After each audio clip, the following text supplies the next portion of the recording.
বগুড়ার শেরপুর উপজেলার বুক চিরে প্রবাহিত করতোয়া ও বাঙালি উত্তর অঞ্চলের ইতিহাস, ঐতিহ্য ও জনজীবনের সঙ্গে ওতপ্রোতভাবে জড়িয়ে থাকা প্রাচীন দুই নদী। একসময় প্রমত্তা স্রোতস্বিনী এই নদী দুটি এখন যেন নিঃশ্বাস ফেলে টিকে থাকা জলরেখা। নাব্যতা সংকট ও তীব্র দূষণে মৃতপ্রায় হয়ে পড়েছে করতোয়া বাঙালি। বগুড়ার শেরপুর উপজেলার কাশিয়াবালা গ্রামের অমল্লেশ হাওলাদারের জীবনগাথা যেন এই পরিবর্তনেরই প্রতিফলন। শৈশবে বাবার সঙ্গে নদীতে মাছ ধরতে নামতেন তিনি। করতোয়া বাঙালি ছিল তার জীবনের অবিচ্ছেদ্য অংশ।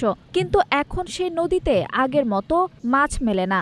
বর্ষায় সামান্য পাওয়া গেলেও শুষ্ক মৌসুমে নদী প্রায় মাছ শূন্য। ফলে তার মতো অসংখ্য জেলের জীবিকা আজ অনিশ্চয়তার মুখে। করতোয়া নদী গাইবান্ধার কাটাখালী নদী থেকে উৎপন্ন হয়ে প্রায় ১২৩ কিলোমিটার পথ অতিক্রম করে শেরপুরের কল্যাণী ঘাটে এসে বাঙালি নদীর সঙ্গে মিলিত হয়েছে। অন্যদিকে আলাই নদী থেকে উৎপন্ন বাঙালি নদী প্রায় ২১৭ কিলোমিটার প্রবাহিত হয়ে সিরাজগঞ্জে রায়গঞ্জে ফুলজোর নামে পরিচিত হয়ে হুরা সাগরে মিশেছে। একসময় প্রবল স্রোত, নৌ-বাণিজ্য ও জীবিকার কেন্দ্রস্থল ছিল নদী দুটি। কিন্তু এখন কোথাও সংকীর্ণ, কোথাও ভরাট হয়ে হারিয়েছে গতি ও গভীরতা। নেমে এসেছে অস্তিত্ব সংকট। বিশাল বড় বাজার আছে, কিন্তু ছোট হয়ে গেছে করতা নদী।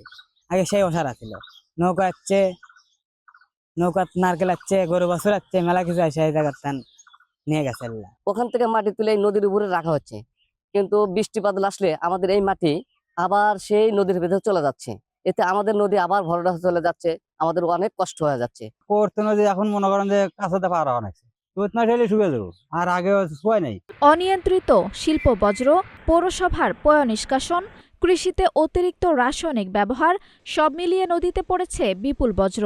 এর সঙ্গে যুক্ত হয়েছে পৌর এলাকার প্রায় ১.৫ লাখ মানুষের দৈনন্দিন বজ্র, দই মিষ্টির কারখানা, হোটেল, রেস্তোরাঁ, ক্লিনিক ও ডায়াগনস্টিক সেন্টারের বজ্র। ফলে নদীর পানি হয়ে উঠেছে মারাত্মক দূষিত।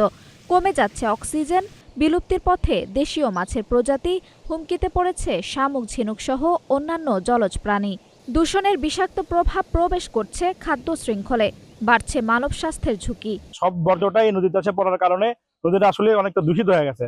তো আমরা চাই এই বর্জ্যটা তো অন্য দিক দিয়ে বাইপাস করে অন্য কোথাও ফালানো হোক এবং নদীটাকে রক্ষা করা হোক। দুনিয়ার আবর্জনা এই নদীর এখানে ফালানোতে আপনার মনে করেন যে নদীর এই কুলগুলো মরে গেছে। মাছগুলো আমরা আগে খাচ্ছিলাম, সেই দূষিত কারখানার কারণে আপনার এই মাছ চাষ করাও সম্ভব হয় না এবং নদীতে মাছ পাওয়া যায় না। এই নদীতে যদি কোনো বাচ্চারা যদি একদিন গোসল করে ৬ মাস তার গায়ে চুলকানি থাকে।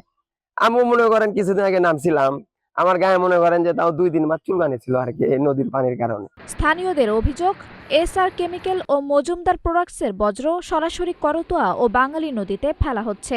তবে সংশ্লিষ্ট প্রতিষ্ঠানগুলো এসব অভিযোগ অস্বীকার করছে। ফ্যাক্টরির সমস্ত বর্জ্য ব্যবস্থাপনা পরিবেশের লাইমলাইট অনুযায়ী বর্জ্য ব্যবস্থাপনা সংরক্ষণ নিয়ম মেনেই আমরা সমস্ত যে পানিটা আমাদের হয় সেই পানিটাকে আমরা বাঙালি নদীতে ফেলি। কিন্তু আমাদের এই বর্জ্য ব্যবস্থাপনার মাধ্যম দিয়ে কোনো রকম নদী দূষিত হয়নি। পানি উন্নয়ন বোর্ড, জেলা প্রশাসন ও পৌরসভা সহ সংশ্লিষ্ট সংস্থাগুলোর সমন্বিত উদ্যোগ নিলে নদী দুটি পুনরুদ্ধার সম্ভব বলে মনে করেন উপজেলা প্রশাসনের এই কর্মকর্তা। যে ম্যাক্সিমাম মূল্যে আমরা বাজারে বিক্রি করে থাকি পণ্যতে, এটা অনেক পত্রপত্রিকা বা বিভিন্ন জায়গায় আসতেছে আমরা নাকি এগুলো ফেলে দিচ্ছি। এখানে ফেলে দেওয়ার কোনো অপশন নেই, যেহেতু এটা আমাদের একটি প্রোডাক্ট, আমরা প্রোডাক্ট বানাচ্ছি এটা সেল করার জন্য।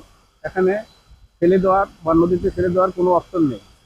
স্থানীয়দের আশঙ্কা, দূষণ নিয়ন্ত্রণ, অবৈধ দখল উচ্ছেদ এবং নিয়মিত খনন কার্যক্রম দ্রুত জোরদার না হলে চিরতরে হারিয়ে যেতে পারে করতোয়া বাঙালি নদী। তবে সম্মিলিত উদ্যোগে নদীর প্রাণ ফিরে আসবে, পরিবেশ ও জীবনের ভারসাম্য রক্ষা পাবে, এমন প্রত্যাশাই সবার। কিন্তু নদীর নাব্যতা যেভাবে হারিয়ে যাচ্ছে, তো আমাদের এটা সমন্বিত প্রকল্প না হলে এটা আসলে ফিরিয়ে আনা সম্ভব নয়।